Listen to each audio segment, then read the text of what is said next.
The midterm elections are 3 weeks from tomorrow, with control of Congress hanging in the balance. We have been visiting key battleground states, Arizona last week, this week here in Missouri. A CBS News poll shows Democratic Senator Claire McCaskill locked in a tight battle with Republican Josh Hawley, each at 45%.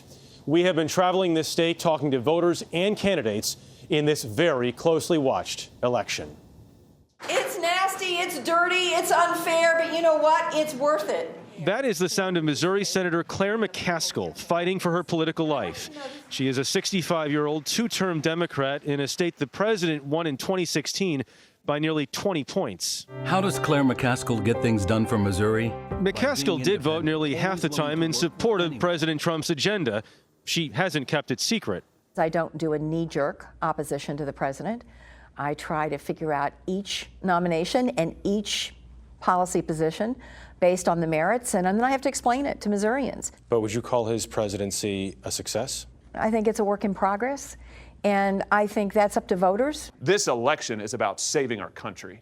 McCaskill's opponent, Josh Hawley, says she hasn't voted with the president on anything that matters. Senator McCaskill and her Democrat allies have a radical left-wing agenda.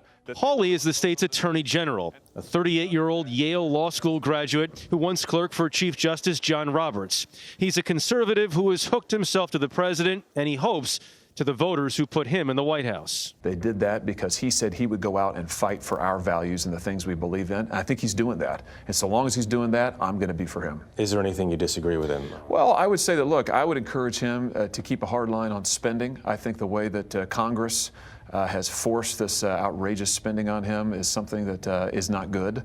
Half of Missouri voters are satisfied with the way things are going in the country. The other half are not. McCaskill leads among women. Hawley is ahead among men. One of the key issues here has been health care, and as a result, the attacks have been brutal. Some of the voters we met don't like it. It just seems like they're attacking each other, and I'm not getting real answers on the stance. That kind of muddies the water for me, because you don't know what to believe and what not to believe. They are really mad. In fact, they're hopping mad about prescription drug price increases. They are frustrated at the idea that the protections for pre-existing conditions and the other consumer protections that are in the law now are in jeopardy. All right, step up, step up, step up. Hawley, whose young son suffers from a degenerative bone disease, opposes Obamacare, but says he still wants insurance companies to cover people with pre-existing conditions. The federal government should directly guarantee that folks who have a pre-existing condition get rates, premiums, deductibles at the same as everybody else. That's still mandating that people have coverage, right? No. It just says that those who have pre-existing conditions should be able to buy insurance at the same rates and prices as everybody else. On the Brett Kavanaugh battle, Hawley says he would have voted for. McCaskill voted against. The last thing in the world we need is the Supreme Court to be a reflection of what Congress has become, tribal warfare. Was it tribal warfare in politics when you were first elected?